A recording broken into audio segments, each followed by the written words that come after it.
దేశంలో మతోన్మాదం యొక్క ఉపఖండంలో మతోన్మాదం యొక్క విజయం సంపూర్ణమైందని నాకు ఆగస్టు 15న ఈ దేశ ప్రధాని చేసిన ప్రసంగం చూస్తే నాకు అనిపించింది. ఎందుకంటే కరాచీలో మనం హక్కుల తీర్మానాన్ని మొట్టమొదట ఆమోదించాం. ఈ దేశానికి ఏ ప్రాథమిక హక్కులు ఉండాలనేది కరాచీ కాంగ్రెస్ అనేది సుప్రసిద్ధమైనది. మీరు బ్రౌజ్ చేస్తే మీకు అనిపిస్తుంది. జాతీయోద్యమం యొక్క ఘట్టాలలో లాహోర్ లో జరిగిన కాంగ్రెస్ సభ, కరాచీలో జరిగిన సభ చాలా ముఖ్యమైన ఘట్టాలు.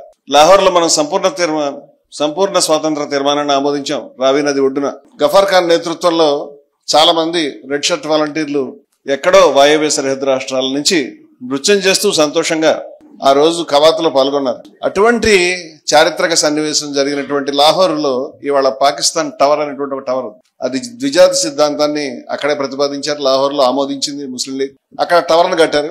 నేను చాలా సభల్లో చెప్పాను, ఏదో ఒక రోజు భారత ఉపఖండంలో మేము మతోన్మాదాన్ని ఓడించే టవర్ ను కూల్చేస్తాం. ఎందుకంటే హిందువులకు జాతి, ముస్లింలకు జాతి అని చెప్పేటువంటి దరిద్రపు టవర్ అది, దాన్ని మేము ఉండనేమో అని చెప్పాను. అలాగే కరాచీలో మన హక్కుల తీర్మానం ఆమోదించాం. కరాచీలో ఆగస్టు 14న 1947 ఆగస్టు 14న మొట్టమొదటిసారి అక్కడ పాకిస్తాన్ జెండా ఎగరేసి ఆ రాజ్యాన్ని ప్రారంభించారు. అది ఒక ద్విజాతి సిద్ధాంతం మీద ఆధారపడినటువంటి దుర్మార్గమైన మతోన్మాద రాజ్యం. నేను ఇప్పటిదాకా హిందూ పాకిస్తాన్ని, భారతదేశాన్ని ఒకే ఘాటను కట్టి మాట్లాడలేదు. అలా ఇరువైపులు మాట్లాడతారు. మాట్లాడిన వాళ్ళు గత 20 సంవత్సరాల నుంచి నేను ఎదుర్కొన్నాను. ఈ రెండు దేశాలు అత్యంత సహజమని మాట్లాడిన వాళ్ళని కూడా నేను ఎదుర్కొన్నాను. ప్రపంచంలో కొన్ని రాజ్యాలు ఉండడానికి వీల్లేదు. మతం పేరు మీద, మతోన్మాదం పేరు మీద ఏర్పడే ఏ రాజ్యం ఉండడానికి వీల్లేదని నా ఉద్దేశం. అంచేత పాకిస్తాన్ ఉండడానికి వీల్లేదని నేను మొదటి రోజు నుంచి అనుకుంటాను. ఏదో ఒక రోజు భారతదేశం, పాకిస్తాన్ ఐక్యం కావాలని నేను కోరుకుంటున్నాను. అప్పుడే మతోన్మాదం పైన మన విజయం పూర్తవుతుంది. ఈ మాట చెప్పడానికి ఎవరికి మొహమాటం ఉండక్కర్లేదని నా ఉద్దేశం. ఎందుకంటే వియత్నాంలో ఒకటైనాయి, జర్మనీలో ఒకటైనాయి, భారతదేశం ఒకటైంది కాకూడదని నా ఉద్దేశం. అందుచేత భారతదేశము, బంగ్లాదేశ్ ఇవి అవిభాజ్యమైన భాగాలు మన సహస్రాబ్దాల, శతాబ్దాల ప్రయాణంలో. అంచేత వాటిని వేరుగా చూడడం నాకు సాధ్యం కాదు. ఏ రోజైతే కరాచీ నడిబొడ్డున మతోన్మాద దేశాన్ని స్థాపించారో ఆ రోజున అక్కడ సమైక్యవాదులు తీవ్రంగా ఓడిపోయారు. కానీ మనకి భారతదేశం కోటగా మిగిలింది ఎంతో కొంత. ఇవాళ ఆగస్టు 15న ఈ దేశ ప్రధాని ఎర్రకోట మీద జెండా ఎగరేసి ఆర్ఎస్ఎస్ ఎంత గొప్ప సంస్థ చెప్పిన తర్వాత నాకు అనిపించింది మతోన్మాదుల యొక్క విజయం కంప్లీట్ అయింది.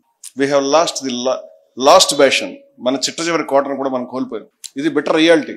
ఇవాళ మతోన్మాదం ఎవరైతే భారతదేశ స్వాతంత్రాన్ని వ్యతిరేకించారో, ఎవరైతే బ్రిటిష్ వాళ్లతో బిలాకతై కుక్కల్లా పనిచేశారో వాళ్ళకి అనుకూలంగా, ఎవరైతే దేశ ప్రజలు విడిపోవాలని కోరుకున్నారో, దేశంలో ద్వేషం తప్పితే మరి ఏమీ చెప్పలేదు, ఈ దేశంలో జరిగిన పరమ దుర్మార్గాలన్నింటికి, ఈ ఉపఖండంలో జరిగినటువంటి రక్తపాతానికి, అక్రమాలకి, అన్యాయాలకి అత్యధికంగా కారణమయ్యారు. ఆ దుర్మార్గులు ఇవాళ భారత ఉపఖండంలో అన్ని ప్రాంతాల్లో కూడా ఆధిపత్యాన్ని సాధించారు. బంగ్లాదేశ్ లో కూడా 10 ఏళ్ల క్రితం అనుకుంటాను విద్యార్థులు రోడ్ల మీద ర్యాలీ తీసి అక్కడ 30 లక్షల మంది ప్రజల్ని ఊచకోతకి కారణమైనటువంటి జమాతే ఇస్లామీ చెందినటువంటి నాయకులను ఉరిదీయాలని విద్యార్థులు రోడ్డు మీకు వచ్చి చాలా సుదీర్ఘకాలం ఒక చౌరస్తాలో బయటకు చేశారు. ఇవాళ ఆ బంగ్లాదేశ్ కంప్లీట్ గా రివర్స్ అయ్యి అదే జమాతే ఇస్లామీ ఛత్రఛాయల్లో గెలిపేది. అందువల్ల ఇవాళ మనం ఎటువంటి పరిస్థితిలో ఉన్నామంటే, ఖాన్ అబ్దుల్ గఫార్ ఖాన్ ఒక సందర్భంలో చెప్పారు, ఆ మాటలు తలుచుకుంటే, చదువుతుంటే కూడా చాలా దుఃఖం కలదు. ఎటువైపు చూసినా కన్ను పొడుచుకున్నా కనిపించని కారు చీకటి మధ్య ఉన్నాను అని చెప్పారు.